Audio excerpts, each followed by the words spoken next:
नमस्ते सारस्वते देवे गौरवाणी प्रचारिणे निर्विशेष शून्यवादी पाश्चात्य देशतारिणे जय श्री कृष्ण चैतन्य प्रभु नित्यानंद श्री अद्वैता गदाधरा श्रीवासादि गौरभक्तवृंदा हरे कृष्ण कृष्ण कृष्ण हरे हरे हरे राम राम राम हरे हरे। ओम नमो भगवते वासुदेवाय। ओम नमो भगवते वासुदेवाय। ओम नमो भगवते വാസുദേവായ. ഹരേ കൃഷ്ണ. നമ്മൾ വായിക്കുന്നത് ഭഗവത്ഗീത യഥാരൂപം. ഇസ്കോൺ സ്ഥാപകാചാര്യൻ കൃഷ്ണകൃപാമൂർത്തി എസ് ഭക്തിവേദാന്ത സ്വാമി ശ്രീല പ്രഭുപാദർ വിവർത്തനം ഭാവാർത്ഥം നൽകിയിട്ടുള്ള ഭഗവത്ഗീതയിലെ 1-ാമത്തെ അധ്യായം കുരുക്ഷേത്ര യുദ്ധക്കളത്തിലെ സൈന്യ നിരീക്ഷണമാണ് നമ്മൾ വായിച്ചുകൊണ്ടിരിക്കുന്നത്. അപ്പോൾ നമ്മൾ അവസാനത്തെ ഭാഗത്താണ് എത്തിയിട്ടുള്ളത്. അർജുനൻ യുദ്ധം സംഭവിച്ചു കഴിഞ്ഞാൽ ഉണ്ടാകുന്ന പരിണിത ഫലങ്ങളെക്കുറിച്ച്, യുദ്ധത്തിന്റെ ദോഷവശങ്ങളെക്കുറിച്ച് ഭഗവാനോട് വിവരിക്കുന്നു. കാരണം തനിക്ക് യുദ്ധം ചെയ്യാൻ താല്പര്യമില്ല എന്നാണ് അർജുനൻ പറയുന്നത്. അതിൻ്റെ കാരണങ്ങൾ അർജുനൻ ഇവിടെ വിശദീകരിക്കുകയാണ്. ഇപ്പോൾ അവസാനമായിട്ട് അർജുനൻ പറഞ്ഞിട്ടുള്ളത്, യുദ്ധം ഉണ്ടായിക്കഴിഞ്ഞാൽ നമ്മുടെ വംശം മുഴുവൻ നശിച്ചു പോകും, കുലക്ഷയം എന്നുള്ള ഒരു കാര്യമാണ് അർജുനൻ ഇവിടെ വിശദീകരിക്കുന്നത്. യുദ്ധമുണ്ടായിക്കഴിഞ്ഞാൽ നമ്മുടെ കുലം നശിച്ചു പോകും എന്നാണ് പറയുന്നത്. കാരണം ഇവിടെ യുദ്ധത്തിനായിട്ട് വന്നിട്ടുള്ളത് എല്ലാവരും നമ്മുടെ ബന്ധുക്കളാണ്, എല്ലാവരും ഒരേ കുലത്തിൽ പെട്ടിട്ടുള്ളവരാണ്, എല്ലാവരും കൗരവ വംശത്തിലുള്ളവരാണ്. അപ്പോൾ ആ കുലം മുഴുവൻ നശിച്ചു പോയി കഴിഞ്ഞാൽ യുദ്ധത്തിൽ വലിയ ജീവഹാനി സംഭവിക്കാൻ സാധ്യതയുണ്ട്. അങ്ങനെ സംഭവിച്ചു കഴിഞ്ഞാൽ, ഒരു കുലം മുഴുവൻ നശിച്ചു പോയി കഴിഞ്ഞാൽ, കുലക്ഷയെ പ്രണശ്യന്തി കുലധർമ്മ സനാതന ധർമ്മേ നഷ്ടേ കുലം കൃഷ്ണം അധർമ്മോ അഭിഭവത്യുത എന്ന് പറഞ്ഞു. കുലം നശിച്ചു കഴിഞ്ഞാൽ ആ കുലത്തിൽ, ഒരു കുടുംബത്തിൽ അല്ലെങ്കിൽ ആ സമൂഹത്തിൽ പ്രചരിച്ചിരുന്ന ആചരിച്ചിരുന്ന ധാർമ്മികമായിട്ടുള്ള പ്രക്രിയകളെല്ലാം നശിച്ചു പോകും. സമൂഹത്തിനെ നിയന്ത്രിക്കാനും പുതിയ തലമുറയെ സാംസ്കാരിക പ്രക്രിയകളിലേക്ക് കൊണ്ടുവരുന്നതിനും മുതിർന്ന വ്യക്തികളില്ലാതെയാകും. അങ്ങനെയാണെങ്കിൽ ആ സമൂഹത്തിൽ ധർമ്മം നശിച്ചു പോകും എന്നാണ് പറയുന്നത്. കുലക്ഷയെ പ്രണശ്യന്തി കുലധർമ്മ സനാതന. അങ്ങനെ ധർമ്മം നശിച്ചു പോയി കഴിഞ്ഞാൽ എന്ത് സംഭവിക്കും? ധർമ്മേ നഷ്ടേ കുലം കൃഷ്ണം അധർമ്മോ അഭിഭവത്യുത. ആ സമൂഹത്തിൽ അധർമ്മം വർദ്ധിച്ചു വരും. അധർമാഭിഭവാത് കൃഷ്ണ പ്രദുഷ്യന്തി കുലസ്ത്രീയ സ്ത്രീഷു ദുഷ്ടാസു വാർഷ്ണേയ ജായതേ വർണ്ണസങ്കര. അധർമ്മം മുന്നിട്ട് നിൽക്കുന്ന സമൂഹത്തിൽ ഇനിയുണ്ടാകുന്ന തലമുറകൾക്ക്, സ്ത്രീകൾക്കാണെങ്കിലും കുട്ടികൾക്കാണെങ്കിലും, പുതിയ തലമുറയ്ക്ക് യഥാർത്ഥ സംസ്കാരമില്ലാതെ പോകും. അങ്ങനെ സംസ്കാരമില്ലാത്ത വർണ്ണസങ്കരം ഉണ്ടാകും എന്നാണ് അർജുനൻ പറയുന്നത്.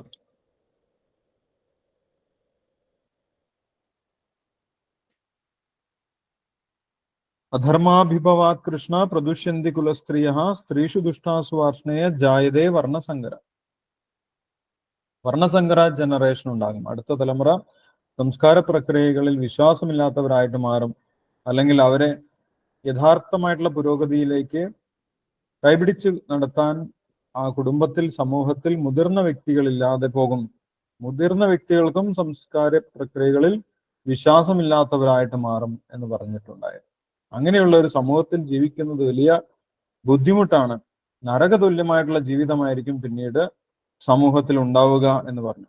സംഘരോ നരകായേവ കുലഘ്നാനാം കുലസ്യച പതന്തി പിതരോ ഹേഷാം ലുപ്തപിണ്ഡോദക ക്രിയ. അപ്പോൾ സാമൂഹിക ജീവിതം നരകതുല്യമായിട്ട് തീരും. ആർക്കും പരസ്പര വിശ്വാസം ഉണ്ടാവുകയില്ല, ആർക്കും മാനുഷികമായിട്ടുള്ള സ്വഭാവ മൂല്യങ്ങൾ ഉണ്ടാവുകയില്ല. അങ്ങനെ ഉയർന്ന സ്വഭാവ ഗുണങ്ങൾ ഇല്ലാത്ത മനുഷ്യ സമൂഹം നരകതുല്യമായിട്ടുള്ള ജീവിതമാണ് എന്നാണ് അർജുനൻ പറയുന്നത്. മാത്രമല്ല, ആ സമൂഹത്തിലുള്ള വ്യക്തികളുടെ പിതൃക്കൾക്കും ആവശ്യമായിട്ടുള്ള പിണ്ടോദക ക്രിയൊന്നും കിട്ടാതെ പോകും എന്ന് പറയും. പതന്തി പിതരോഹേഷാം ലുപ്തപിണ്ടോദക ക്രിയ. പുതിയ തലമുറയ്ക്ക് പിണ്ടോദക ക്രിയയിൽ വിശ്വാസമില്ലാത്തത് കൊണ്ട്, ആത്മീയമായിട്ടുള്ള കർമ്മങ്ങളിൽ ഒന്നും വിശ്വാസമില്ലാത്തത് കൊണ്ട് അവരുടെ മുൻ തലമുറക്കാർ പിണ്ടമോ ഉദകക്രിയോ കിട്ടാതെ അവരെ വീണ്ടും പതിച്ചു പോകും. അവരുടെ അവസ്ഥയും വലിയ കഷ്ടത്തിലാകും എന്നാണ് പറയുന്നത്. അവർക്ക് കൂടുതൽ ദുരിതങ്ങൾ അനുഭവിക്കേണ്ടി വരും എന്നാണ് അർജുനൻ പറഞ്ഞിട്ടുള്ളത്. ഇപ്പൊ കഴിഞ്ഞ ദിവസം ഇത്രയും നമ്മൾ കണ്ടിട്ടുണ്ടായിരുന്നു. അർജുനൻ അങ്ങനെ ആ പിണ്ടോദക ക്രിയയെ കുറിച്ച് പറഞ്ഞ സമയത്ത് ഭാവാർത്ഥത്തിൽ ശ്രീലപ്രഭുപാദർ പറഞ്ഞിട്ടുണ്ടായിരുന്നു, ഭഗവാൻ ശ്രീകൃഷ്ണനെ അല്ലെങ്കിൽ പരമപുരുഷനായിട്ടുള്ള ഭഗവാൻ വിഷ്ണുവിനെ ശരണം പ്രാപിച്ചിട്ടുള്ളവർക്ക്, ഭഗവാൻ മുകുന്ദനെ സർവാത്മന പൂർണ്ണമായിട്ടും ശരണം പ്രാപിച്ചിട്ടുള്ളവർക്ക് ഈ പിണ്ടോദക ക്രിയൊന്നും ചെയ്തിട്ടില്ലെങ്കിലും അവരുടെ പിതൃക്കൾക്ക് ഉന്നതി ഉണ്ടാകും. ആയിരക്കണക്കിന് പിതൃക്കളെ മുക്തരാക്കാൻ സാധിക്കുന്ന വ്യക്തിയാണ് ശുദ്ധഭക്തൻ എന്നുള്ള കാര്യം ശ്രീലപ്രഭുപാദർ ഭാഗവതത്തിൽ നിന്ന് എടുത്തു പറഞ്ഞിട്ടുണ്ടായിരുന്നു. ദേവർഷിഭൂതാപ്ത നൃണാം പിതൃണാം ന കിങ്കരോ നായം ഋണീചരാജൻ സർവാത്മനായ ശരണം ശരണ്യം ഗതോ മുകുന്ദം പരിഹൃത്യകർത്തം. മറ്റ് യാതൊരു യജ്ഞങ്ങളും വേദപഠനവും സംസ്കാരിക പ്രക്രിയകളും ആത്മീയമായിട്ടുള്ള പ്രവർത്തനങ്ങളും യജ്ഞാചരണവും ഒന്നും ചെയ്തിട്ടില്ലെങ്കിൽ പോലും പൂർണ്ണമായിട്ടും ഭഗവാനെ ശരണം പ്രാപിച്ചു കഴിഞ്ഞാൽ അതെല്ലാം പരിഹരിക്കപ്പെടുമെന്നാണ് പറയുന്നത്. പിന്നീട് വേറെ വേറെ പ്രവർത്തനങ്ങൾ ചെയ്യേണ്ട ആവശ്യമില്ല എന്ന് ഭാഗവതത്തിൽ എടുത്തു പറഞ്ഞിട്ടുണ്ട്. ഗതോ മുകുന്ദം പരിഹൃത്യകർത്തം. അതുവരെയുള്ള എല്ലാ കടമകളും നിറവേറ്റി. കാരണം എന്താണ്? ഏറ്റവും വലിയ കടമ, ഒരു ജീവന്റെ ഏറ്റവും വലിയ കടമ എന്ന് പറയുന്നത് ഭഗവാനെ ശരണം പ്രാപിക്കുക എന്നുള്ളതാണ്. അതാണ് ജീവന്റെ മൂലസ്വരൂപം. യഥാർത്ഥ സ്വരൂപം ഭഗവാന് സേവനം ചെയ്യുക എന്നുള്ളതാണ്. അത് മറന്നാണ് ബാക്കിയുള്ള കർമ്മങ്ങളൊക്കെ ഭൗതിക ലോകത്തിൽ വന്ന് ഈ ജീവാത്മാവ് ചെയ്യുന്നത്. എന്നാൽ വീണ്ടും തന്റെ മൂലസ്വരൂപത്തിലേക്ക്, ഭഗവാന്റെ സേവനത്തിലേക്ക് തിരിച്ചു പോയിട്ടുള്ള ഒരു വ്യക്തിക്ക് മറ്റൊരു കടമകളും ഇല്ല എന്ന് ഭാവാർത്ഥത്തിൽ 41-ാമത്തെ ശ്ലോകത്തിന്റെ ഭാവാർത്ഥത്തിൽ നമ്മൾ വായിച്ചിട്ടുണ്ടായിരുന്നു. അപ്പോൾ അത്രയുമാണ് നമ്മൾ കഴിഞ്ഞ ദിവസം വായിച്ചിട്ടുണ്ടായിരുന്നത്. ഇനി നമ്മൾക്ക് 42-ാമത്തെ ശ്ലോകം മുതൽ വായിക്കാനുണ്ട്. ഈ അധ്യായം 46 ശ്ലോകങ്ങൾ മാത്രമേ ഉള്ളൂ. ഇപ്പൊ നമ്മൾക്ക് ഈ അധ്യായം ഇന്ന് വായിച്ചു തീർക്കാം. 42-ാമത്തെ ശ്ലോകം. ദോഷൈരേതേ കുലഘ്നാനാം വർണ്ണസങ്കരകാരകൈ ഉത്സാദ്യതേ ജാതിധർമ്മ കുലധർമാശ്ച ശാശ്വത. ഉത്സന്ന കുലധർമാണാം മനുഷ്യാണാം ജനാർദ്ദന നരകേ നിയതം വാസോ ഭവതീതി അനുശുശ്രുമ. അഹോബദ മഹത്പാപം കർത്തും വിവസിതാ വയം യത് രാജ്യസുഖലോഭേന ഹന്തും സ്വജനമുദ്യതാഃ. യതിമാം അപ്രതീകാരം അശസ്ത്രം ശസ്ത്രപാണയ ധാർത്തരാഷ്ട്രാ രണേഹന്യു തന്മേ ക്ഷേമതരം ഭവേത്. സഞ്ജയുവാച ഏവമുക്ത്വാർജുന സംഘേ രഥോപസ്ഥ ഉപാവിശത് വിസൃജ്യ സശരം ചാപം ശോകസംവിഘ്ന മാനസാണ്. അപ്പോൾ ഇത്രയും കാര്യങ്ങളൊക്കെ പറഞ്ഞിട്ട് അർജുനൻ അവസാനം എന്ത് പറഞ്ഞുകൊണ്ടാണ് രഥത്തിൽ ഇരിക്കുന്നത് എന്ന് ഈ അധ്യായത്തിന്റെ അവസാനത്തിൽ പറയുന്നു. അപ്പോൾ നമുക്ക് ആ ശ്ലോകങ്ങളൊക്കെ വായിക്കാം. 42 മുതൽ 46 വരെയുള്ള ശ്ലോകങ്ങളും വിവർത്തനവും ഭാവാർത്ഥം വായിച്ചോളൂ. ചെറിയ ചെറിയ ഭാവാർത്ഥമാണ്, എല്ലാ ഒരുമിച്ച് വായിക്കാനേ ഉള്ളൂ. 1-2 ഭക്തന്മാർക്ക് വായിക്കാം.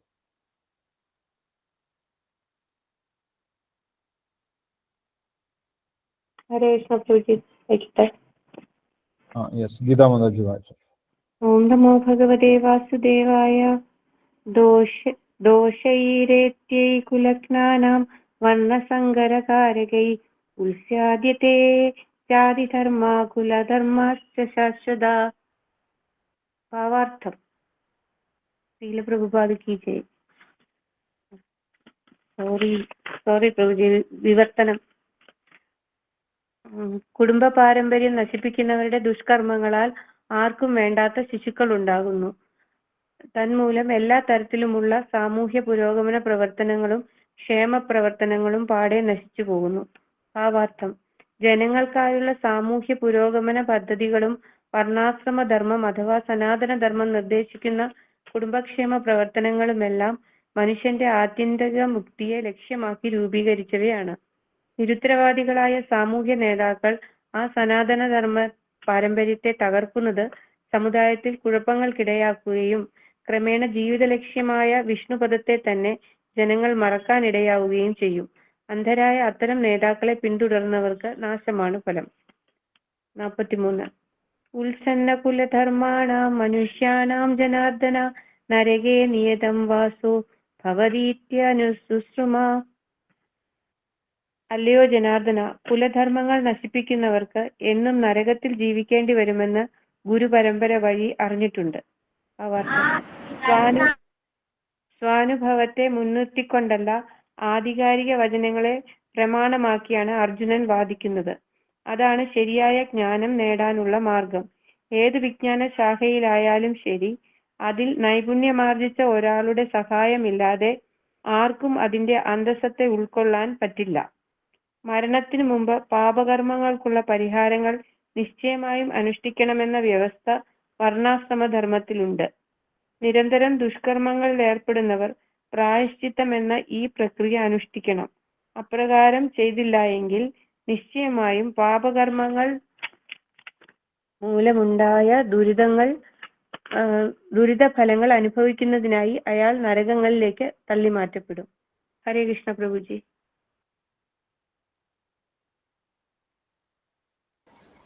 Thank you Geetha Mataji. ഹരേ കൃഷ്ണ.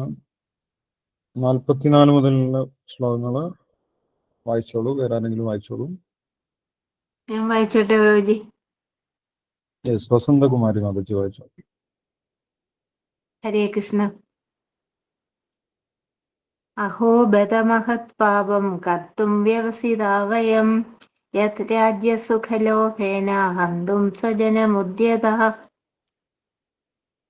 കഷ്ടം, എന്തൊരു മഹാപാപത്തിനാണ് നാം ഒരുങ്ങി പുറപ്പെട്ടത്. രാജ്യം നേടി സൂഹിക്കാൻ വേണ്ടി സ്വജനങ്ങളെ കൊല്ലുകയോ. ശീലപ്രഭാതക്ക് ഭാവാർത്ഥം: സ്വാർത്ഥമോഹത്താൽ സ്വന്തം അച്ഛനമ്മമാരെയോ സഹോദരങ്ങളെയോ കൊന്നുകളയാൻ ഒരാൾ പ്രേരിതനായേക്കും. അത്തരം പല സന്ദർഭങ്ങൾ ലോക ചരിത്രത്തിൽ ഉണ്ടായിട്ടുണ്ട്. അർജുനൻ സാത്വികനായ ഒരു ഭക്തനാകയാൽ ധാർമ്മിക പ്രമാണങ്ങളെപ്പറ്റി എപ്പോഴും ബോധവാനാണ്. അതുകൊണ്ട് അധാർമിക കൃത്യങ്ങളിൽ നിന്ന് ഒഴിഞ്ഞു നിൽക്കാൻ ശ്രദ്ധിക്കുന്നു. യദി മാമപ്രതീകാരമശസ്ത്രം ശസ്ത്രപാണയഃ ധാർത്തരാഷ്ട്രാദരനേ ഹന്യോസ്തന്നേ ക്ഷേമതരം ഭവേത്. ധാർത്തരാഷ്ട്രന്മാരോട് പൊരുതുന്നതിൽ ഭേദം നിരായുധനായി പ്രതിരോധത്തിനൊരുങ്ങാതെ നിൽക്കുന്ന എന്നെ അവർ കൊല്ലട്ടെ എന്ന് വയ്ക്കുന്നതാണ്. ഭാവാർത്ഥം: ക്ഷത്രിയരുടെ സമരമുറകളിൽപ്പെട്ട ഒരു നിബന്ധനയാണ് നിരായുധനും പൊരുതാൻ ഇഷ്ടപ്പെടാത്തവനുമായ എതിരാളിയെ ആക്രമിച്ചുകൂടാ എന്നത്. ഈ വിഷമഘട്ടത്തിൽ ശത്രുക്കൾ ഇങ്ങോട്ട് ആക്രമിച്ചാലും താൻ പൊരുതാൻ പോകുന്നില്ലെന്ന് അർജുനൻ തീരുമാനിച്ചിരിക്കുന്നു. മറുകക്ഷി എത്രമാത്രം യുദ്ധോത്സുകനാണെന്ന് അദ്ദേഹം ആലോചിച്ചതേയില്ല. ഭഗവാന്റെ ഉത്തമ ഭക്തനെന്ന നിലയിൽ സ്വാഭാവികമായ മൃദു ഹൃദയത്വത്തിന്റെ ലക്ഷണങ്ങളാണിതെല്ലാം. സഞ്ജയ് ഉവാച: ഏവമുക്ത്വാർജുന സംഖ്യേ രഥോപസ്ഥ ഉപാവിശത് വിസൃജ്യ സശരം ചാപം ശോകസംവിഘ്നമാനസഃ. സഞ്ജയൻ പറഞ്ഞു: അർജുനൻ രണാങ്കണത്തിൽ വെച്ച് ഇത്രയും പറഞ്ഞിട്ട് വില്ലും ശരങ്ങളും താഴെയിട്ട് അത്യന്തം ദുഃഖിതനായി തേരിലിരിപ്പാൻ. ഭാവാർത്ഥം: ശത്രുപക്ഷത്തെ സൈന്യ സന്നാഹം നിരീക്ഷിക്കാനായി എഴുന്നേറ്റ് നിന്ന അർജുനൻ അത്യന്തം ദുഃഖിതനായി തീർന്ന് അമ്പും വില്ലും ഉപേക്ഷിച്ചിട്ട് വീണ്ടും ഇരിക്കുകയാണ്. ദയാലുവും മൃദുല ഹൃദയനും ഭഗവത് സേവാനിരതനുമായ അദ്ദേഹം ആത്മജ്ഞാനത്തിന് അർഹൻ തന്നെ. ഹരേ കൃഷ്ണ പ്രഭുജി. ഹരേ കൃഷ്ണ. Thank you Vasanthakumari Mataji. ഹരേ കൃഷ്ണ. അപ്പോൾ ഇവിടെ അർജുനൻ വർണ്ണസങ്കര ജനറേഷൻ, വർണ്ണസങ്കര തലമുറ ഉണ്ടായിക്കഴിഞ്ഞാൽ അവരുടെ പ്രത്യേകതയെക്കുറിച്ച് പറഞ്ഞു 42ാമത്തെ ശ്ലോകത്തിൽ. ദോഷേരേതേ കുലഘ്നാന വർണ്ണസങ്കരകാരകൈ ഉത്സാദ്യതേ ജാതിധർമ്മ കുലധർമാശ്ച ശാശ്വത. അവർക്ക് കുലധർമ്മങ്ങളെ കുറിച്ചൊന്നും അറിയുകയില്ല, അല്ലെങ്കിൽ ധാർമ്മിക മൂല്യം ഉണ്ടാവുകയില്ല. ധർമ്മത്തിന്റെ ലക്ഷ്യം എന്താണെന്ന് അറിയാത്ത ഒരു തലമുറയായിരിക്കും ഈ വർണ്ണസങ്കര ജനറേഷൻ എന്ന് പറയും. അവർ മനുഷ്യ ശരീരത്തിലാണെങ്കിലും മനുഷ്യ സമൂഹമാണെങ്കിൽ പോലും മനുഷ്യ സമൂഹത്തിന്റെ ലക്ഷ്യം എന്താണ്, മനുഷ്യ ജീവിതത്തിന്റെ ലക്ഷ്യം എന്താണ് എന്ന് ഒരിക്കലും ആരും പഠിപ്പിക്കാത്ത ഒരു സമൂഹമായിരിക്കും. അതാണ് വർണ്ണസങ്കര ജനറേഷന്റെ പ്രത്യേകത. മനുഷ്യനാണ്, പക്ഷെ മനുഷ്യജന്മത്തിന്റെ ലക്ഷ്യം എന്താണ് എന്ന് ചോദിച്ചു കഴിഞ്ഞാൽ അവർക്കും ഒന്നും കൃത്യമായിട്ട് അറിയാത്ത അവസ്ഥയായിരിക്കും. ബാക്കി എല്ലാ സാമൂഹിക ക്ഷേമ പ്രവർത്തനങ്ങളും ഒക്കെ അവർ ചെയ്യാൻ ശ്രമിക്കുന്നുണ്ട്, അല്ലെ? സാമ്പത്തികമായിട്ടുള്ള പുരോഗതി, അല്ലെങ്കിൽ സാമൂഹികമായിട്ടുള്ള പുരോഗതി, ഇങ്ങനെയുള്ള പുരോഗതികൾക്കൊക്കെ വേണ്ടി അവർ പ്രയത്നിക്കുന്നുണ്ട്. പക്ഷെ മനുഷ്യജന്മത്തിന്റെ ലക്ഷ്യം എന്താണ്, യഥാർത്ഥത്തിൽ നമ്മൾ എന്താണ് ചെയ്യേണ്ടത്, യഥാർത്ഥ ധർമ്മം എന്താണ് എന്ന് ആർക്കും അറിയാത്ത അവസ്ഥയാണ്.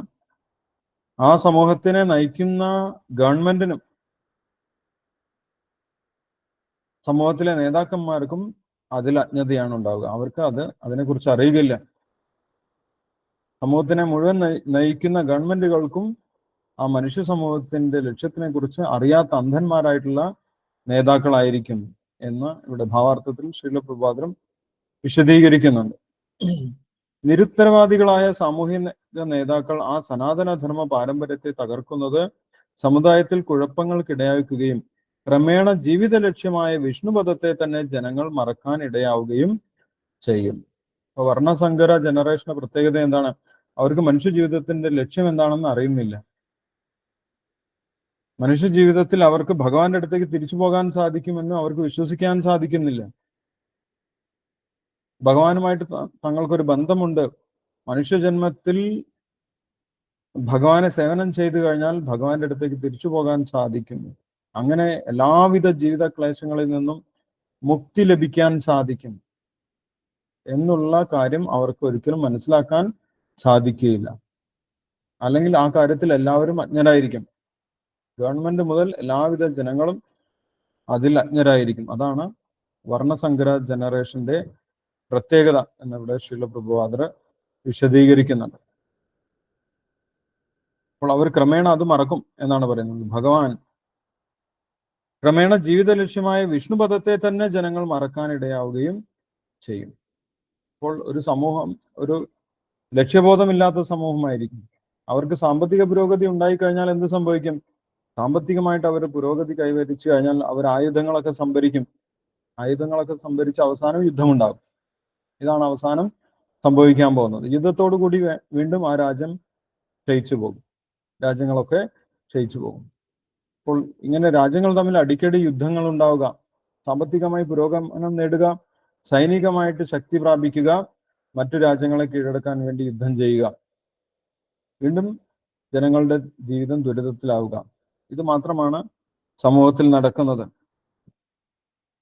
ജീവിതത്തിന്റെ ലക്ഷ്യം എന്താണെന്ന് അറിയാത്ത വർണ്ണസങ്കര ജനറേഷനിൽ ഈ ഒരു കാര്യമാണ് നടക്കുന്നത്. യുദ്ധവും അസുഖങ്ങളും ആ സമൂഹത്തിനെ ക്ഷയിപ്പിക്കുമെന്നാണ് പറയുന്നത്. ശ്രീല പ്രഭാകരൻ നേരത്തെ വിശദീകരിച്ചിട്ടുണ്ടായിരുന്നു. എന്താണ് ജീവിതത്തിന്റെ ലക്ഷ്യം, മനുഷ്യ ജീവിതത്തിന്റെ ലക്ഷ്യം, മനുഷ്യ ജീവിതത്തിൽ എന്താണ് നേടാനുള്ളത് എന്നറിയാത്തത് കൊണ്ട് അവർ യുദ്ധമാണ് നമ്മളുടെ ലക്ഷ്യം, അല്ലെങ്കിൽ മറ്റുള്ള രാജ്യങ്ങളെ കീഴടക്കുന്നതാണ് നമ്മുടെ ലക്ഷ്യം എന്നുള്ള തെറ്റായിട്ടുള്ള ചിന്താഗതിയിലേക്ക് പോകും എന്നിവിടെ വിശദീകരിക്കുന്നുണ്ട്. വർണ്ണാശ്രമ വ്യവസ്ഥയെക്കുറിച്ച് അവർക്ക് അറിയുന്നില്ല. മനുഷ്യജന്മത്തിൽ മാത്രമേ മുക്തി നേടാൻ സാധിക്കുകയുള്ളൂ. മുക്തി നേടി അവർക്ക് ഭഗവത് സന്നിധിയിലേക്ക് തിരിച്ചു പോകാൻ സാധിക്കും എന്നുള്ള കാര്യങ്ങളിലൊക്കെ അവർ പൂർണ്ണമായിട്ടും അജ്ഞരായിരിക്കും. അത് വർണ്ണസങ്കര ജനറേഷന്റെ പ്രത്യേകതയാണ്. ഉത്സന്ന കുലധർമാണാം മനുഷ്യാണാം ജനാർദ്ദന നരകേ നിയതം വാസോ ഭവതീതി അനുശുശ്രുമാണ്.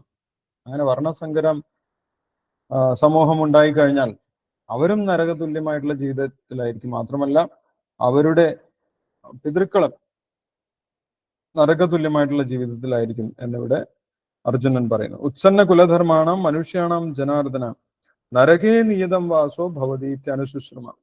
അങ്ങനെ ഈ കുലപാരമ്പര്യം നശിപ്പിക്കുന്നതിന് നമ്മൾ കാരണമായി തീരും. അർജുനൻ പറയുകയാണ്, യുദ്ധം ചെയ്യുന്നത് നമ്മളാണ്, അതുകൊണ്ട് നമ്മൾ കാരണം ഈ കുലം മുഴുവൻ നശിക്കും. അതുകൊണ്ട് അടുത്ത സമൂഹം അധാർമികമായിട്ടുള്ള സമൂഹമായിട്ട് മാറും. അധാർമികമായിട്ടുള്ള സമൂഹത്തിൽ സാമൂഹികമായിട്ടുള്ള സാംസ്കാരിക പ്രക്രിയകളൊന്നും ചെയ്യാത്തത് കൊണ്ട്, ആത്മീയ പ്രവർത്തനങ്ങളൊന്നും ചെയ്യാത്തത് കൊണ്ട് അവർ നരകത്തിലേക്ക് പോയിട്ട് വീഴും എന്നാണ് പറയുന്നത്. നരകേ നിയതം വാസോ ഭവതീതി അനുശുശ്രുമ. നരകേ നിയതം വാസോ എന്നാണ് അർജുനൻ പറയുന്നത്. നരകത്തിൽ അവർക്ക് സ്ഥിരമായിട്ട് താമസിക്കേണ്ടി വരും എന്നാണ് പറയുന്നത്. നരകേ നിയതം വാസോ. നിയതം എന്ന് പറഞ്ഞു കഴിഞ്ഞാൽ കലാകാലമായിട്ട് എല്ലായ്പ്പോഴും അവർ നരകത്തിൽ തന്നെ കിടക്കേണ്ടി വരും. അവരെ രക്ഷിക്കാൻ ആരും ഉണ്ടാവില്ല. കാരണം എന്താണ്?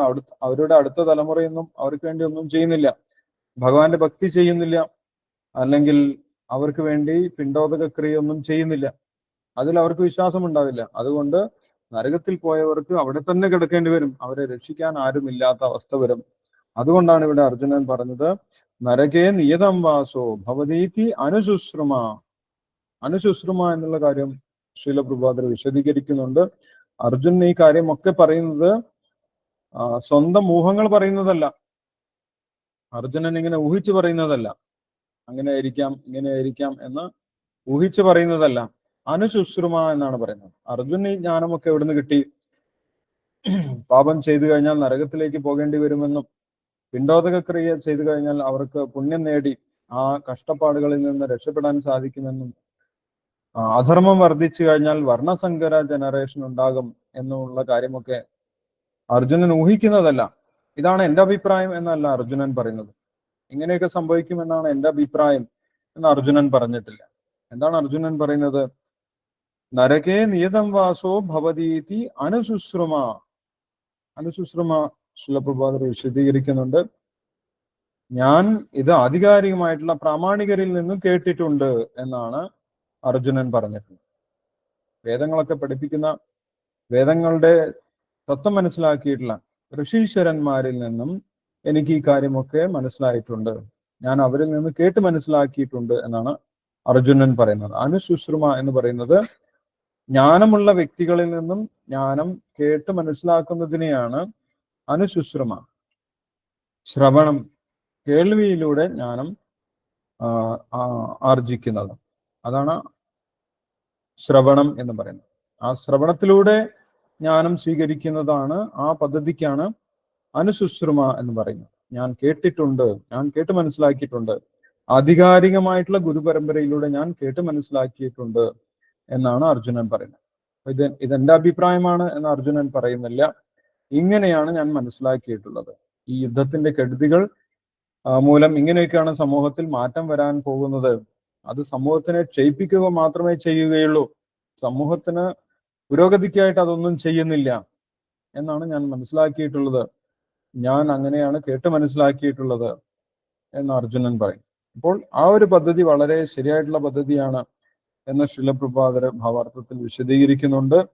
യഥാർത്ഥ ജ്ഞാനം, ശരിയായിട്ടുള്ള ജ്ഞാനം നേടുന്നതിനുള്ള മാർഗം ഇത് തന്നെയാണ്. നമ്മുടെ സ്വന്തം അനുഭവം കൊണ്ട് നമ്മൾക്ക് എല്ലാ ജ്ഞാനവും ശരിയായിട്ടുള്ള രീതിയിൽ ഉണ്ടാവുകയില്ല, അല്ലെ? അതിന് ഉദാഹരണം നമ്മൾ പലതവണ കേട്ടിട്ടുണ്ട്. നമ്മൾ സൂര്യനെ കാണുന്നത് വളരെ ചെറിയൊരു രൂപത്തിലാണ്, അല്ലെ? ഒരു പാത്രത്തിന്റെ അത്ര വലുപ്പം മാത്രമാണ് സൂര്യനുള്ളത്. അതാണ് നമ്മുടെ അനുഭവം. സൂര്യൻ എത്രയാണ് വലുപ്പമുള്ളത് എന്ന് നമ്മുടെ അനുഭവം വെച്ച് നോക്കുകയാണെങ്കിൽ ഒരു പാത്രത്തിന്റെ വലുപ്പം മാത്രമാണുള്ളത്. ഒരു പ്ലേറ്റിന്റെ വലുപ്പത്തിലാണ് നമ്മൾ സൂര്യനെ കാണുന്നത്, അതിൽ ഒരു വലിയ ബോളിന്റെ വലുപ്പത്തിലാണ് നമ്മൾ സൂര്യനെ കാണുന്നത്. പക്ഷെ നമ്മൾ കേട്ട് മനസ്സിലാക്കിയിട്ടുണ്ട് സൂര്യന്റെ യഥാർത്ഥ വലുപ്പം അത്രയല്ല. സൂര്യന് ഭൂമിയേക്കാൾ ആയിരക്കണക്കിന് ഇരട്ടി വലുപ്പമുണ്ട് എന്ന് നമ്മൾ മനസ്സിലാക്കിയത് എങ്ങനെയാണ്? നമ്മൾ അത് ആധികാരികമായിട്ടുള്ള ജ്ഞാനമുള്ളവരിൽ നിന്ന് കേട്ട് മനസ്സിലാക്കിയതാണ്. കണ്ടത് മാത്രമല്ല നമ്മൾ വിശ്വസിക്കുന്നത്. സൂര്യൻ കണ്ടത് മാത്രം വിശ്വസിക്കുകയാണെങ്കിൽ സൂര്യന് അത്ര വലുപ്പമേ ഉണ്ടാവുകയുള്ളൂ. പക്ഷെ നമ്മൾ കേട്ടാണ് മനസ്സിലാക്കിയത് യഥാർത്ഥ ജ്ഞാനം സൂര്യന്റെ വലുപ്പം അത്രയല്ല, ഭൂമിയേക്കാൾ എത്രയോ ഇരട്ടിയാണ്. നമ്മൾക്ക് കണ്ടിട്ട് അനുഭവമില്ല, അത് നമ്മുടെ അനുഭവമല്ല. അനുഭവം അല്ലെങ്കിൽ പോലും അനുഭവത്തിനേക്കാൾ നമ്മൾ പ്രാധാന്യം കൊടുക്കുന്നത് കേട്ടിട്ടുള്ള ആ ജ്ഞാനത്തിനാണ്. അപ്പോൾ അതുകൊണ്ട് കേട്ട് ജ്ഞാനം സ്വീകരിക്കുന്നതിന് കൂടുതൽ പ്രാധാന്യമുണ്ട്. സ്വന്തം ഇന്ദ്രിയങ്ങളുടെ അനുഭവത്തെക്കാൾ പ്രാധാന്യം ജ്ഞാനമുള്ള വ്യക്തികളിൽ നിന്നും കേട്ട് മനസ്സിലാക്കുന്നതാണ്. അതാണ് യഥാർത്ഥ ജ്ഞാനം സ്വീകരിക്കുന്നതിനുള്ള മാർഗം. ഇന്ദ്രിയങ്ങളെ നമ്മൾക്ക് ജ്ഞാനത്തിനായിട്ട് പൂർണ്ണമായിട്ടും ആശ്രയിക്കാൻ സാധിക്കുകയില്ല. കാരണം ഇന്ദ്രിയങ്ങൾ അപൂർണമാണ് എന്നുള്ള കാര്യം ഇവിടെ ശ്രീല പ്രഭുപാദർ വിശദീകരിക്കുന്നുണ്ട്. അതാണ് യഥാർത്ഥ ജ്ഞാനം നേടുന്നതിനുള്ള മാർഗം. ഭവതീതി അനുശുശ്രുമ. നരകങ്ങളിലേക്ക് പോകും എന്ന് പറഞ്ഞു കഴിഞ്ഞാൽ നരകങ്ങളിലേക്ക് പോയി കണ്ടു മനസ്സിലാക്കേണ്ട ആവശ്യമില്ല. അല്ല, അതിനെക്കുറിച്ച് കേട്ടാണ് മനസ്സിലാക്കാൻ സാധിക്കുന്നത്. അപ്പോൾ അർജുനൻ കേട്ട് മനസ്സിലാക്കിയ കാര്യമാണ് ഇവിടെ പറഞ്ഞിട്ടുള്ളത്. പിന്നീട് അർജുനൻ സ്വന്തം നിലപാട് വ്യക്തമാക്കുകയാണ്. ഇതുവരെ അർജുനൻ പറഞ്ഞത് യുദ്ധം കൊണ്ടുണ്ടാകുന്ന കെടുതികളെ കുറിച്ചാണ്, യുദ്ധം നടന്നാൽ ഉണ്ടാകാൻ പോകുന്ന നാശനഷ്ടങ്ങളെ കുറിച്ചാണ് അർജുനൻ പറഞ്ഞിട്ടുള്ളത്. ഇപ്പോൾ അർജുനൻ സ്വന്തം നിലപാട് വ്യക്തമാക്കുകയാണ്. ഞാൻ യുദ്ധം ചെയ്യുന്നില്ല എന്ന് തന്നെയാണ് അർജുനൻ വ്യക്തമാക്കുന്നത്. അർജുനൻ പറയുന്നു, ഞാൻ യുദ്ധം ചെയ്യുന്നില്ല. അഹോ ബദ മഹത് പാപം കർത്തും വ്യവസിതാവയം യദ് രാജ്യസുഖലോഭേന ഹന്തും സുജനം ഉദ്യത. വളരെ ചെറിയ നേട്ടത്തിന് വേണ്ടിയിട്ടാണ് ഞാൻ ഈ യുദ്ധത്തിനായിട്ട് പുറപ്പെട്ടിട്ടുള്ളത്. എന്താണ് എനിക്ക് കിട്ടാൻ പോകുന്നത്? യദ് രാജ്യസുഖലോഭേന, എനിക്ക് രാജ്യത്തിന്റെ അധികാരം കിട്ടും, ഞാൻ രാജാവാകും. അതിനുവേണ്ടി ഞാൻ ഇവരെ എല്ലാവരെയും വധിക്കണം. അതിന് എനിക്ക് താല്പര്യമില്ല, അത് വലിയ പാപമാണ് എന്നാണ് അർജുനൻ പറയുന്നത്. അഹോബദ മഹത് പാപം കർത്തും വിവസിതാവയം. അർജുനന്റെ ഒരു ക്വാളിറ്റി നമുക്ക് ഇവിടെ മനസ്സിലാക്കാൻ സാധിക്കും. അർജുനൻ ചെയ്യാൻ പോകുന്ന പ്രവൃത്തി ധാർമ്മികമാണോ അല്ലെങ്കിൽ ഒരു പാപപ്രവൃത്തിയാണോ എന്ന് ചിന്തിച്ചതിന് ശേഷമാണ് ചെയ്യാൻ തയ്യാറായിട്ട് വരുന്നത്. യുദ്ധം ഏതായാലും വന്നു, ഞാൻ യുദ്ധം ചെയ്ത് എനിക്ക് രാജ്യം നേടിക്കളയാം എന്ന് ഒറ്റയടിക്ക് അർജുനൻ ചിന്തിക്കുന്നില്ല. ദുര്യോധനൻ അങ്ങനെയായിരുന്നു ചിന്തിച്ചത്, അല്ലെ? ശത്രുപക്ഷത്തിന്റെ വലുപ്പം എത്രയാണ്? നമ്മുടെ സൈന്യത്തിന്റെ വലുപ്പം എത്രയാണ്? ആർക്കാണ് വിജയ സാധ്യതയുള്ളത്? അപര്യാപ്തം തദസ്മാകം ഫലം ഭീഷ്മാഭിരക്ഷിതം പര്യാപ്തം തിതമേദേശാം ഫലം ഭീമാഭിരക്ഷിതം. നമ്മുടെ സൈന്യം വളരെ ശക്തമാണ്. നമ്മുടെ സൈന്യാധിപനും വളരെ മികവുറ്റ സേനാധിപതിയാണ്. ഒരിക്കലും യുദ്ധത്തിൽ തോൽക്കാത്ത വ്യക്തിയാണ്, പരാജയം അനുഭവിക്കാത്ത വ്യക്തിയാണ് നമ്മുടെ സൈന്യാധിപതി ഭീഷ്മദേവൻ. അതുകൊണ്ട് നമ്മൾ എന്തായാലും യുദ്ധം ജയിക്കും. അത് പുണ്യമാണോ പാപമാണോ, ധാർമ്മികമാണോ അധാർമികമാണോ, ശരിയാണോ തെറ്റാണോ എന്നൊന്നും ഒരിക്കലും ദുര്യോധനൻ ചിന്തിച്ചിട്ടുണ്ടായിരുന്നില്ല.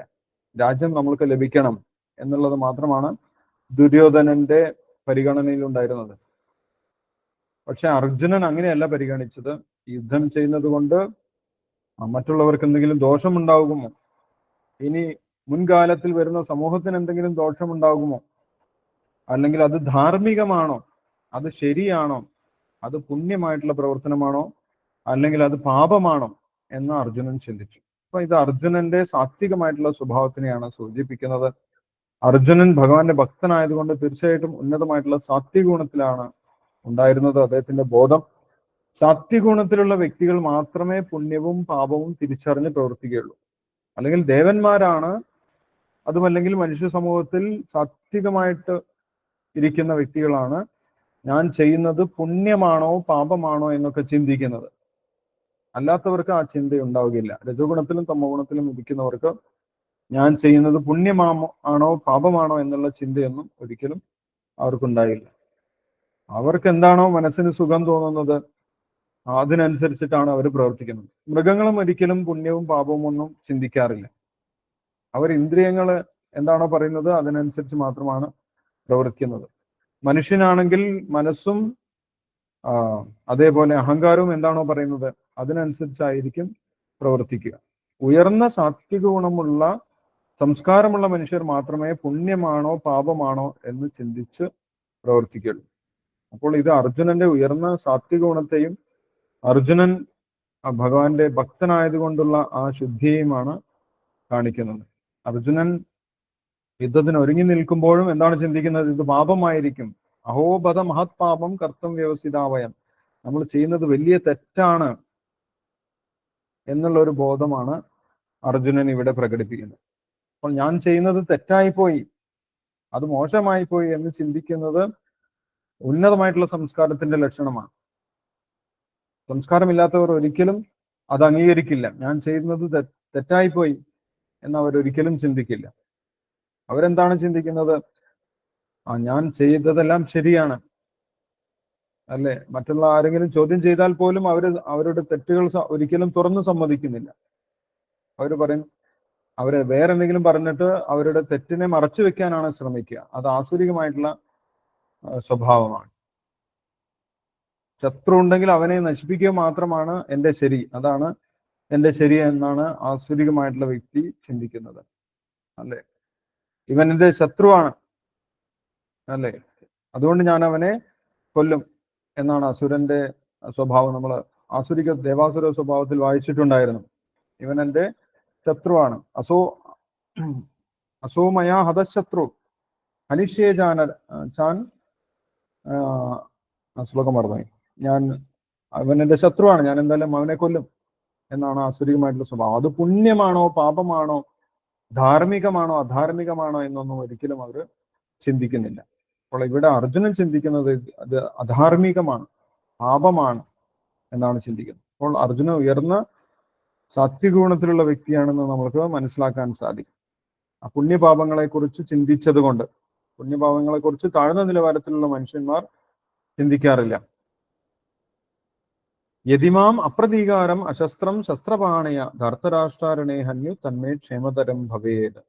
അർജുനൻ അവസാനം ഭഗവാനോട് പ്രഖ്യാപിക്കുകയാണ്, ഞാൻ യുദ്ധം ചെയ്യുന്നില്ല, അല്ലെ? ഈ രാജ്യത്തിന് വേണ്ടി യുദ്ധം ചെയ്യാൻ എനിക്ക് താല്പര്യമില്ല. അത് വലിയ പാപത്തിലേക്ക് നയിക്കും, സമൂഹത്തിന് മുഴുവൻ ദോഷമാണ്. അതുകൊണ്ട് അവരെന്നെ വധിക്കുകയാണെങ്കിലും കുഴപ്പമില്ല എന്നാണ് പറയുന്നത്. ധാർത്തരാഷ്ട്രാരണേ ഹന്യു. അപ്പോൾ സ്വന്തം ജീവനേക്കാൾ അർജുനൻ അധാർമികതയ്ക്ക് പ്രാധാന്യം കൊടുക്കുന്നുണ്ട് എന്ന് നമുക്കിവിടെ കാണാൻ സാധിക്കും. അർജുനന്റെ ധാർമ്മിക ബോധം നമുക്ക് ഇവിടെ കാണാൻ സാധിക്കും. ജീവൻ പോയാലും കുഴപ്പമില്ല, എൻ്റെ ജീവനല്ല പ്രാധാന്യം, ധാർമ്മികമായിട്ട് നമ്മൾ ജീവിക്കണം എന്നാണ് അർജുനൻ പറയുന്നത്. യതിമാം അപ്രതീകാരം അശസ്ത്രം ശസ്ത്രപാണ്. ഞാൻ അവരോട് തിരിച്ചൊന്നും ചെയ്യാൻ പോകുന്നില്ല, അവരെന്നെ അവരുടെ ആയുധമെടുത്ത് കൊന്നോട്ടെ. ധർത്തരാഷ്ട്ര, അവർക്ക് യുദ്ധം ചെയ്യാനുള്ള താല്പര്യം ഉണ്ടാവും, അവരെന്നെ കൊന്നോട്ടെ. ധർത്തരാഷ്ട്ര രണേ ഹന്യു തന്മേ ക്ഷേമതരം ഭവേ. അതാണ് എൻ്റെ തീരുമാനം എന്നാണ് അർജുനൻ പറയുന്നത്. അപ്പൊ ഇത് യഥാർത്ഥത്തിൽ ക്ഷത്രിയന്റെ ഒരു സ്വഭാവമല്ല അർജുനൻ കാണിക്കുന്നത്. ക്ഷത്രിയൻ എന്ന് പറഞ്ഞു കഴിഞ്ഞാൽ ഭാരതത്തിൽ ശീലപ്രഭാതർ വിശദീകരിക്കുന്നുണ്ട്, മറുപക്ഷത്തിലുള്ള വ്യക്തി ഒരു ക്ഷത്രിയനെ യുദ്ധത്തിനായിട്ട് വെല്ലുവിളിച്ചു കഴിഞ്ഞാൽ ആ വെല്ലുവിളി നിർബന്ധമായിട്ടും ക്ഷത്രിയൻ ഏറ്റെടുക്കണം. അത് ക്ഷത്രിയന്റെ ഒരു ക്വാളിറ്റിയാണ്. യുദ്ധേ ചാപ്യപലായനം. വെല്ലുവിളിച്ചു കഴിഞ്ഞാൽ വെല്ലുവിളി ഏറ്റെടുക്കേണ്ടത് ക്ഷത്രിയന്റെ കടമയാണ്. അങ്ങനെ യുദ്ധം ചെയ്യണം. യുദ്ധം ചെയ്യുകയാണ് ക്ഷത്രിയന്റെ കടമ. പക്ഷെ അർജുനന്റെ ആ കാരുണ്യം, അസ്ഥാനത്തായിട്ടുള്ള കാരുണ്യം, അത് ഇതിനെല്ലാം മറികടന്നു പോയി. അദ്ദേഹത്തിന്റെ ആ ക്വാളിറ്റീസ്, ക്ഷത്രിയ ക്വാളിറ്റീസ് ഒക്കെ ഇവിടെ താൽക്കാലികമായിട്ട് മങ്ങിപ്പോയി. അദ്ദേഹത്തിന്റെ കാരുണ്യമാണ് ഇപ്പം മുന്നിട്ട് നിൽക്കുന്നത്, ഭൗതികമായിട്ടുള്ള കാരുണ്യം. അപ്പോൾ ആ കാരുണ്യമെല്ലാം അസ്ഥാനത്താണ്. യഥാർത്ഥത്തിൽ എവിടെയാണ് കാരുണ്യം കാണിക്കേണ്ടത്? ഇങ്ങനെ ഭൗതികമായിട്ടുള്ള വ്യക്തികളോട് കാരുണ്യം കാണിച്ചത് കൊണ്ട് പ്രയോജനമില്ല എന്നുള്ള കാര്യം ഭഗവാൻ വ്യക്തമാക്കുന്നുണ്ട്. നമ്മൾക്ക് എല്ലാവർക്കും കാരുണ്യം ഉണ്ടാകും, പക്ഷെ ആരോടാണ് കാരുണ്യം കാണിക്കേണ്ടത്, എവിടെയാണ് കാരുണ്യം കാണിക്കേണ്ടത് എന്ന് നമുക്ക് വ്യക്തമായിട്ട് അറിയില്ല. അങ്ങനെ അനാവശ്യമായിട്ടുള്ള കാരുണ്യം നമ്മളെ പുരോഗതിയിലേക്ക് നയിക്കുന്നില്ല എന്നുള്ള കാര്യം ഭഗവാൻ നമ്മൾക്ക് മനസ്സിലാക്കി തരുന്നുണ്ട്. സാത്വികഗുണത്തിൽ എത്തുന്ന സമയത്ത് കാരുണ്യം ഉണ്ടാവും, മറ്റുള്ളവരെ സഹായിക്കണം, സംരക്ഷിക്കണം എന്നൊക്കെ താല്പര്യമുണ്ടാകും. പക്ഷെ അവർ അത് അർഹിക്കുന്നില്ലെങ്കിൽ ആ കാരുണ്യം, നമ്മുടെ കാരുണ്യം അവർ ദുരുപയോഗം ചെയ്യാൻ സാധ്യതയുണ്ട്. ആ ദുരുപയോഗം ചെയ്തു കഴിഞ്ഞാൽ അത് അവർക്കും സമൂഹത്തിനും നല്ലതല്ല. അത് ഒരു വ്യക്തി, ജ്ഞാനമുള്ള വ്യക്തി അറിഞ്ഞിരിക്കേണ്ടതാണ്. അപ്പം ഈ കാര്യമൊക്കെ ഭഗവാൻ പിന്നീട് വിശദീകരിച്ച് കൊടുക്കുന്നുണ്ട്. ഇപ്പോൾ അർജുനന് വലിയ കാരുണ്യമുണ്ടായി തൻ്റെ ബന്ധുജനങ്ങളോട്, പക്ഷെ അത് അസ്ഥാനത്തായിട്ടുള്ള ഒരു കാരുണ്യമായിരുന്നു എന്ന് ഭഗവാൻ പിന്നീട് വ്യക്തമാക്കി കൊടുക്കുന്നുണ്ട്. അപ്പോൾ എന്തായാലും അർജുനൻ ഇവിടെ പ്രഖ്യാപിക്കുന്നത്, ഞാൻ ഈ ഒരു രാജ്യം നേടുന്നതിന് വേണ്ടി, ഭൗതികമായിട്ടുള്ള നേട്ടങ്ങൾക്ക് വേണ്ടി ഇവരെ ഒന്നും കൊല്ലുന്നില്ല. അത് വലിയ പാപമായിട്ട് തീരും. അതുകൊണ്ട് ആർക്കും ഒരു പ്രയോജനം ഉണ്ടാവുന്നില്ല. നച്ച ശ്രേയോന് പശ്യാമി ഹത്വാ സ്വജനമാഹവേ. ഈ യുദ്ധം കൊണ്ട്, ബന്ധുക്കളെ കൊന്നതുകൊണ്ട് ഒരു ശ്രേയസ്സും ഉണ്ടാകാൻ പോകുന്നില്ല, സുഖം പോലും ഉണ്ടാകാൻ പോകുന്നില്ല എന്നാണ് അർജുനൻ വിശദീകരിക്കുന്നത്. ഇതിലെല്ലാം അർജുനന്റെ ആ ക്വാളിറ്റീസ് നമ്മൾക്ക് കാണാൻ സാധിക്കും. പക്ഷെ അർജുനൻ തെറ്റായിട്ടുള്ള ആയിരുന്നു ആ ക്വാളിറ്റീസ് ഒക്കെ പ്രകടിപ്പിക്കുന്നത് എന്ന് നമുക്ക് കാണാൻ സാധിക്കും. അപ്പോൾ അർജുനൻ ഇങ്ങനെ പറഞ്ഞുകൊണ്ട്, ഞാൻ യുദ്ധം ചെയ്യുന്നില്ല, അവരെന്നെ കൊന്നോട്ടെ എന്ന് പറഞ്ഞുകൊണ്ട് അർജുനൻ ആ രഥത്തിൽ ഇരിക്കുന്നതായിട്ടാണ് അവസാനത്തെ ശ്ലോകത്തിൽ സഞ്ജയൻ പറയുന്നത്. ഇതെല്ലാം സഞ്ജയൻ ധൃതരാഷ്ട്രർക്ക് ഹസ്തിനപുരത്തിലെ കൊട്ടാരത്തിൽ ഇരുന്നു കൊണ്ട് ആ യുദ്ധരംഗത്തെ കുറിച്ച് വിശദീകരിച്ച് പറഞ്ഞു കൊടുക്കുന്നതാണ് എന്ന് നമുക്കറിയാം. അർജുനൻ എന്ത് ചെയ്തു, അവസാനം എന്ത് ചെയ്തു എന്നാണ് സഞ്ജയൻ ഇവിടെ പറയുന്നത് 46-ാമത്തെ ശ്ലോകത്തിൽ. ഏവ മുക്താർജുന സംഖ്യയെ, ഇങ്ങനെയൊക്കെ വിശദീകരിച്ചുകൊണ്ട് ആ യുദ്ധം ചെയ്യുന്നതിന്റെ ദോഷവശങ്ങളെ കുറിച്ച് ഭഗവാനോട് വിശദീകരിച്ച് പറഞ്ഞുകൊണ്ട്, ഞാൻ യുദ്ധം ചെയ്യുന്നില്ല, അവരെന്നെ കൊന്നാലും കുഴപ്പമില്ല, ഞാൻ ആയുധമെടുക്കാതെ നിന്നുകൊടുക്കാം, അവരുടെ മുന്നിൽ നിന്നുകൊടുക്കാം എന്ന് പറഞ്ഞുകൊണ്ട് അർജുനൻ എന്ത് ചെയ്തു? ഏവമുക്താർജുന സംഖ്യേ രഥോപസ്ഥ ഉപാവിശത്. ആ രഥത്തിൽ ഉപാവിശത്, അവിടെ ഇരുന്നു, രഥത്തിൽ ഇരുന്നു എന്നാണ് പറയുന്നത്. വിസൃജ്യ സശരം ചാപം ശോകസംവിഘ്ന മാനസ. തന്റെ കയ്യിലുണ്ടായിരുന്ന ആയുധങ്ങളൊക്കെ, ഗാണ്ഡീവം വീണുകൊണ്ടിരിക്കുന്നുണ്ടായിരുന്നു. നേരത്തെ തന്നെ അർജുനന്റെ കയ്യിൽ നിന്നും ഗാണ്ഡീവം ഉതിർന്നു വീഴുന്നുണ്ടായിരുന്നു. ഇപ്പോൾ ആ ഗാണ്ഡീവം അവിടെ വിട്ടു അർജുനൻ. ആ രഥത്തിൽ വെച്ച് വിസൃജ്യ സശരം ചാപം, തന്റെ ആവനാഴിയും തന്റെ ഗാണ്ഡീവം വില്ലും എല്ലാം ആ രഥത്തിൽ വെച്ചുകൊണ്ട് ശോകസംവിഘ്ന മാനസ, വളരെയധികം ദുഃഖിതനായി, യഥാർത്ഥത്തിൽ കരഞ്ഞുകൊണ്ടാണ് എന്ന് അടുത്ത ശ്ലോകം വായിക്കുമ്പോൾ, അടുത്ത അധ്യായത്തിൽ ആദ്യത്തെ ശ്ലോകം വായിക്കുമ്പോൾ നമുക്ക് മനസ്സിലാകും. അർജുനൻ കരയുന്നുണ്ടായിരുന്നു. ശോകസംവിഘ്ന മനസ എന്ന് ഇവിടെ പറഞ്ഞിട്ടുള്ളൂ. ദുഃഖത്തോടു കൂടി അർജുനൻ ഇരുന്നു, തളർന്നിരുന്നു എന്ന് നമുക്ക് കാണാൻ സാധിക്കും. ഇതാണ് ഈ അധ്യായത്തിലെ അവസാനത്തെ രംഗം. അർജുനൻ, ഞാൻ യുദ്ധം ചെയ്യുന്നില്ല, കൗരപക്ഷത്തിലുള്ളവർ എന്നെ കൊന്നോട്ടെ, അതാണ് എനിക്ക് നല്ലത് എന്ന് പറഞ്ഞുകൊണ്ട് വളരെയധികം നിരാശനായി, ദുഃഖപൂർണനായിട്ട്, ദുഃഖിതനായിട്ട് തളർന്നിരിക്കുന്ന, തന്റെ ആയുധങ്ങളൊക്കെ ഉപേക്ഷിച്ച് രഥത്തിൽ തളർന്നിരിക്കുന്നതായിട്ടാണ് ഈ ഒരു അധ്യായത്തിന്റെ അവസാനത്തെ ശ്ലോകത്തിൽ പറയുന്നത്. അടുത്ത അധ്യായത്തിന്റെ ആദ്യത്തെ ശ്ലോകം നമ്മൾക്ക് വായിക്കുമ്പോൾ മനസ്സിലാകും അർജുനൻ കരയുന്നുണ്ടായിരുന്നു എന്ന് മനസ്സിലാകും. തഥാ കൃപയാവിഷ്ട അശ്രുപൂർണാകുലേക്ഷണം വിഷീദന്തമിതം വാക്യം ഉവാച മധുസൂ. ഇതിനാണ് അർജുനൻ കരയുന്നത്. ഞാൻ യുദ്ധത്തിൽ തോറ്റുപോകുമെന്നുള്ള സങ്കടമൊന്നുമല്ല അർജുനന് ഇത്രയും വലിയ ഒരു പാപം ചെയ്യേണ്ടി വന്നല്ലോ, ഒരു രാജ്യം നേടുന്നതിന് വേണ്ടി ഞാൻ ഇത്രയും പേരെ വധിക്കേണ്ടി വന്നല്ലോ, അതെല്ലാവരും എൻ്റെ ബന്ധുക്കളാണല്ലോ, ഞാനൊക്കെ അവരോട് എത്ര സ്നേഹപൂർണമായിരുന്നു, എൻ്റെ മനസ്സിൽ അവരോട് എത്ര സ്നേഹപൂർവ്വം ഞാൻ പെരുമാറിയിരുന്നു, അവരോട് വലിയ ബഹുമാനം അർജുനന്റെ മനസ്സിലുണ്ടായിരുന്നു, അവരെയൊക്കെ വധിക്കേണ്ടി വരും എന്നുള്ള ആ ഒരു ധർമ്മസങ്കടത്തിലാണ് അർജുനൻ യഥാർത്ഥത്തിൽ കരയുന്നത് എന്ന് നമുക്ക് മനസ്സിലാക്കാൻ സാധിക്കും. അപ്പൊ ഇത്രയുമാണ് ഒന്നാമത്തെ അധ്യായത്തിൽ സഞ്ജയൻ ആ യുദ്ധരംഗത്തെ കുറിച്ച് വിശദീകരിക്കുന്നത്. ഒന്നാമത്തെ അധ്യായം തുടങ്ങിയത് നമ്മൾക്കറിയാം, ധൃതരാഷ്ട്രന്റെ സഞ്ജയനോടുള്ള ചോദ്യത്തോടു കൂടിയായിരുന്നു. ധർമ്മക്ഷേത്രമായിട്ടുള്ള കുരുക്ഷേത്രത്തിൽ സമവേദായുത്സവ, യുദ്ധോത്സുകരായിട്ട് ഒന്നിച്ചു കൂടിയിട്ടുള്ള പാണ്ഡുപുത്രരും കൗരവരും എന്താണ് ചെയ്തത് എന്ന് ധൃതരാഷ്ട്രൻ ചോദിച്ചു. ആരാണ് യുദ്ധം ജയിക്കാൻ പോകുന്നത് എന്നാണ് യഥാർത്ഥത്തിൽ ധൃതരാഷ്ട്രൻ ചോദിച്ചിട്ടുണ്ടായിരുന്നത്.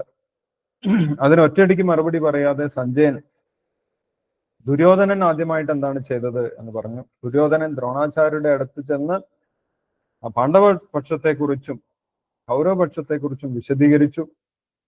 ആദ്യം പാണ്ഡവപക്ഷത്തുള്ള അംഗബലങ്ങളെക്കുറിച്ച്, അവരുടെ പ്രധാന യോദ്ധാക്കളെ കുറിച്ച് പരിചയപ്പെടുത്തി, അവരെ കുറിച്ച് പറഞ്ഞു കൊടുത്തു. ഭീമാർജുന സമായുധി, അത്ര ചൂരാ മഹേശ്വാസ ഭീമാർജുന സമായുധി, യുയുധാനോ വിരാടശ്ച ദ്രുപദശ്ച മഹാരഥ, ദൃഷ്ടകേതുശ്ചേകിദാന കാശിരാജശ്ച വീര്യവാൻ, ഗുരുജിത് കുന്തിഭോജശ്ച ശൈവശ്ച നരപുങ്കവ എന്ന് പറഞ്ഞ് പാണ്ഡവപക്ഷത്തിലുള്ള പ്രധാനപ്പെട്ട സൈനികരെയൊക്കെ, യോദ്ധാക്കളെയൊക്കെ പരിചയപ്പെടുത്തി. അതിനുശേഷം സ്വന്തം പക്ഷത്തെ പരിചയപ്പെടുത്തി. ഭവാൻ ഭീഷ്മശ്ച കർണശ്ച കൃപശ്ച സമിതിം ജയ, അശ്വത്ഥാമ വികർണശ്ച സോമദത്തി തഥൈവച, അന്യേജ ഭവശൂര മദർത്തേ തെക്തജീവിത, നാനാ ശസ്ത്രപ്രഹരണാഹ സർവേ യുദ്ധവിശാരദ. അങ്ങുണ്ട് ദ്രോണാചാര്യരായിട്ടുള്ള അങ്ങുണ്ട്, ഭീഷ്മദേവനുണ്ട്, അതേപോലെ അശ്വത്ഥാമാവ്, കർണൻ, ഇങ്ങനെയുള്ള മുതിർന്ന വ്യക്തികളൊക്കെയുണ്ട്, കൃപാചാര്യൻ, ഇവരൊക്കെയുണ്ട്. അതൊക്കെ അവരെ കൂടാതെ അന്യേച ഭവശൂര മദർത്തെ തെക്തജീവിത, എല്ലാവരും യുദ്ധവിശാരദന്മാരാണ് എന്ന് പറഞ്ഞു കൊടുത്ത സമയത്ത് ദുര്യോധനെ സന്തോഷിപ്പിക്കുന്ന രീതിയിൽ ഭീഷ്മദേവൻ ശംഖനാദം മുഴക്കി. തസ്യ സഞ്ജനേന ഹർഷം കുരുവൃദ്ധ പിതാമഹ സിംഹനാദം വിനദ്യോച്ചൈ ശംഖം ദത്മോ പ്രതാപമാൻ. അതിനുശേഷം വലിയ വാദ്യഘോഷമൊക്കെ ആ സൈന്യവ്യൂഹത്തിലുണ്ടായി. അങ്ങനെ അവരുടെ ആ ശബ്ദഘോഷമൊക്കെ ഒടുങ്ങിയതിന് ശേഷം, അതൊക്കെ നിലച്ചതിന് ശേഷം ആണ് അർജുനെയും ഭഗവാനെ കുറിച്ചും പറയുന്നത്. അല്ലെ, തദശേതേർ ഹയേർ യുക്തേ മഹതിശന്ദനെ സ്ഥിതോ മാധവ പാണ്ഡവാശൈവ ദിവ്യൗ ശംഖോ പ്രദത്മതോ. മാധവനും പാണ്ഡവനും ദിവ്യമായിട്ടുള്ള, അവരുടെ ദിവ്യമായിട്ടുള്ള ശംഖങ്ങൾ മുഴക്കി. ആ പാണ്ഡവപക്ഷത്തുണ്ടായിരുന്ന, പാണ്ഡവരുടെ കയ്യിലുണ്ടായിരുന്ന ദിവ്യമായിട്ടുള്ള ശംഖങ്ങളെ കുറിച്ചൊക്കെ സഞ്ജയൻ പറഞ്ഞു കൊടുത്തു. കാരണം അതൊക്കെ ദിവ്യമാണ്, അതിനെക്കുറിച്ച് കേൾക്കുന്നത് വളരെയധികം മംഗളകരമാണ്. പാഞ്ചജന്യം ഋഷികേശോ ദേവദത്തം ധനഞ്ജയാം പൗണ്ഡ്രം ദത്മോ മഹാശങ്കം ഭീമകർമാവൃകോദര. പാഞ്ചജന്യം, അതേപോലെ പൗണ്ഡ്രം, ദേവദത്തം, അനന്തവിജയം രാജ കുന്തിപുത്രോ യുധിഷ്ഠിര. അനന്തവിജയമാണ് യുധിഷ്ഠിരന്റെ ശംഖത്തിന്റെ പേര്. നകുല സഹദേവശ്ച സുഘോഷ മണിപുഷ്പകം. സുഘോഷം, മണിപുഷ്പകം ഇങ്ങനെയുള്ള ശംഖങ്ങൾ നകുലനും സഹദേവനും മുഴക്കി. ബാക്കിയുള്ള പാണ്ഡപക്ഷത്തുള്ള എല്ലാവരും കാശ്യശ്ച പരമേശ്വാസ ശിഖണ്ഡീജ മഹാരഥ ദൃഷ്ടദ്യുമ്നോ വിരാടശ്ച സാത്വികിശ്ചാപരാജിത ദ്രുപദോ ദ്രൗപദേയാച്ച സർവശ പൃഥിവീപദേ സൗഭദ്രശ്ച മഹാബാഹു ശംഖാൻ ദത്മോ പൃഥക് പൃഥക്. പാണ്ഡവ പക്ഷത്തിലുള്ള എല്ലാവരും അവരവരുടേതായിട്ടുള്ള ദിവ്യങ്ങളായിട്ടുള്ള ശംഖകളൊക്കെ മുഴക്കി. അതിനുശേഷം അർജുനൻ ഭഗവാനോട് ഇരു സൈന്യങ്ങൾക്കും മുൻപിലായിട്ട്, ഇരു സൈന്യങ്ങൾക്കും മധ്യത്തിലായിട്ട് തങ്ങളുടെ രഥം, തന്റെ ആ മഹത്തായിട്ടുള്ള രഥം നിർത്തുന്നതിന് വേണ്ടി ഭഗവാനോട് നിർദ്ദേശിച്ചു. സേനയോരുഭയോർ മധ്യേ രഥം സ്ഥാപയമേച്ചുത യാവതേതാൻ നിരീക്ഷേഹം യോധുകാമാൻ അവസ്ഥിതാൻ. ആരൊക്കെയാണ് നമ്മളോട് യുദ്ധത്തിന് വന്നിട്ടുള്ളത് എന്ന് ഞാനൊന്ന് കാണട്ടെ എന്ന് അർജുനൻ ഭഗവാനോട് പറഞ്ഞു. അത് കേട്ട് ഭഗവാൻ ഒന്നും പറയാതെ സേനയോരുഭയോർ മധ്യേ സ്ഥാപയിത്വ രഥോത്തമം. അർജുനൻ പറഞ്ഞത് കേട്ട് ഗുഡാകേശേന ഭാരത, അർജുനൻ പറഞ്ഞത് കേട്ട് ഭഗവാൻ ആ രഥം, മഹത്തായിട്ടുള്ള സൈന്യം, രണ്ട് സൈന്യങ്ങൾക്കും മധ്യത്തിലായി നിർത്തി. അതിനുശേഷം രണ്ട് സൈന്യങ്ങളെയും നോക്കിക്കാണുക എന്ന് പറഞ്ഞു. നോക്കിക്കാണുക എന്ന് പറഞ്ഞ സമയത്ത് അർജുനൻ രണ്ട് സൈന്യങ്ങളെയും നോക്കിക്കണ്ടു. ആ സമയത്ത് എല്ലാവരും തൻ്റെ ബന്ധുക്കളാണ് എന്നുള്ള ഒരു ബോധം അർജുനുണ്ടായി. അല്ലെ, എല്ലാവരും എൻ്റെ ബന്ധുക്കളാണ്. പിതൃന്നത പിതാമഹാൻ ആചാര്യ പിതരപുത്ര തദൈവച പിതാമഹ മാതുല ശുശുരാ പൗത്ര ശ്യാലാ സംബന്ധിനസ്തത. ഇവരെല്ലാവരും എൻ്റെ ബന്ധുക്കളാണ്, കുടുംബക്കാരാണ്. അവരെ ഞാൻ ഒരിക്കലും കൊല്ലാൻ താല്പര്യപ്പെടുന്നില്ല. ഏതാൻ ഹന്തുമിച്ഛാമി ഘ്നതോപി മധുസൂദന. അവരെ കണ്ട സമയത്ത് അർജുന് വലിയ കാരുണ്യമുണ്ടായി. കൃപയാ പരയാവിഷ്ടോ വിഷീതന്വിതം അബ്രവീത്. അർജുന്റെ ശരീരത്തിൽ വലിയ മാറ്റമുണ്ടായി. അല്ലെ, ദേവദുശ്ച ശരീരമേ രോമഹർഷശ്ച ജായതേ ഗാണ്ഡീവം സംസുദയഹസ്ത ത്വക്ചൈവ പരിദഹ്യതേ. അർജുനൻ ഇതൊക്കെ ഓപ്പൺ ആയിട്ട് ഭഗവാനോട് പറഞ്ഞു. എനിക്ക് വലിയ ശരീരത്തിന് വിറയലുണ്ടാകുന്നു, ശരീരം ചുട്ടുപൊള്ളുന്നത് പോലെ തോന്നുന്നു, എനിക്ക് നിൽക്കാൻ സാധിക്കുന്നില്ല. അല്ലെ, നച്ചശക്നോമി അവസ്ഥാതം ബ്രഹ്മദീപചമേ മന നിമിത്താനിജ പശ്യാമി വിപരീതാനി കേശവ. ഞാൻ എല്ലാം നെഗറ്റീവാണ് കാണുന്നത്, എല്ലാം വിപരീതമാണ് കാണുന്നത്.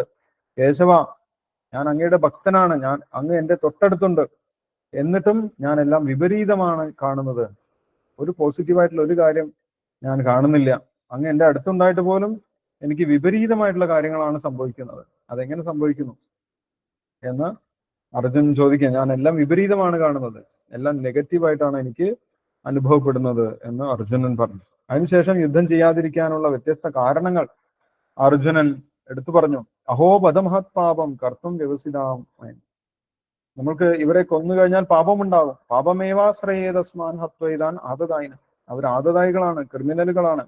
പക്ഷെ അവരെ കൊന്നാൽ നമ്മൾക്ക് എന്തുണ്ടാകും? പാപമുണ്ടാകും. അതുകൊണ്ട് ഞാൻ അവരെ കൊല്ലുന്നില്ല. മാത്രമല്ല അവരെല്ലാവരും എൻ്റെ ബന്ധുക്കളാണ്. സ്വജനം ഹി കഥം ഹത്വ സുഖിനസ്യാമ മാധവ. അവരെല്ലാവരും എൻ്റെ ബന്ധുക്കളാണ്. അവരെ കൊന്നു കഴിഞ്ഞാൽ എനിക്കൊരു സുഖവും ഉണ്ടാവില്ല. ഭാവിയിൽ എനിക്കൊരു സുഖവും അനുഭവപ്പെടില്ല. അപ്പൊ എനിക്ക് സുഖമുണ്ടാവില്ല. അവരെന്റെ ബന്ധുക്കളാണ്. പാപമുണ്ടാകും. മാത്രമല്ല ഈ കുലം മുഴുവൻ നശിച്ചു പോകും. അല്ലേ? നമ്മളെ ഈ കുലം മുഴുവൻ നശിച്ചു പോകും എന്നാണ് പറയുന്നത്. കുലക്ഷയെ പ്രണശ്യന്തി കുലധർമാ സനാതന ധർമ്മേ നഷ്ടേ കുലം കൃഷ്ണോ അധർമ്മോ അഭിഭവത്തി. അധർമ്മം ഉണ്ടാവും. സമൂഹത്തിൽ അധർമ്മം വളരും. അങ്ങനെ വർണ്ണസങ്കര ജനറേഷൻ ഉണ്ടാകും. പിന്നീട് എല്ലാവരും നരകത്തിലേക്ക് പോകേണ്ടി വരും. ഇങ്ങനെയുള്ള വ്യത്യസ്തമായിട്ടുള്ള കാരണങ്ങൾ പറഞ്ഞുകൊണ്ട് അർജുനൻ പറയുകയാണ്, ഞാൻ യുദ്ധം ചെയ്യുന്നില്ല. അവരെന്നെ കൊന്നോട്ടെ, അവരെന്നെ യുദ്ധത്തിൽ വധിച്ചാലും കുഴപ്പമില്ല, അതാണ് നല്ലത് എന്ന് തീരുമാനിച്ചുകൊണ്ട് അർജുനൻ തൻ്റെ വിസൃജ്യ സശരം ചാപം ശോകസംവിഘ്ന മാനസ, തൻ്റെ ആയുധങ്ങളെല്ലാം അവിടെ വെച്ചുകൊണ്ട് കരഞ്ഞുകൊണ്ട് ആ രഥത്തിൽ ഇരുന്നു എന്നാണ് സഞ്ജയൻ ധൃതരാഷ്ട്രർക്ക് പറഞ്ഞു കൊടുത്തത്. അതിനുശേഷം എന്താണ് സംഭവിച്ചത് എന്ന് അടുത്ത അധ്യായത്തിലാണ് പറയുന്നത്. അത് നമ്മൾക്ക് അടുത്ത ദിവസം വായിക്കാം. അപ്പൊ നമ്മൾക്ക് ഇവിടെ പറഞ്ഞതിൽ, ഇവിടെ വായിച്ചതിൽ എന്തെങ്കിലും സംശയം ഉണ്ടെങ്കിൽ ഡിസ്കസ് ചെയ്യാം. ഹരേ കൃഷ്ണ. അതിനുശേഷം നമ്മൾക്ക് ശ്ലോകം വായിക്കാം.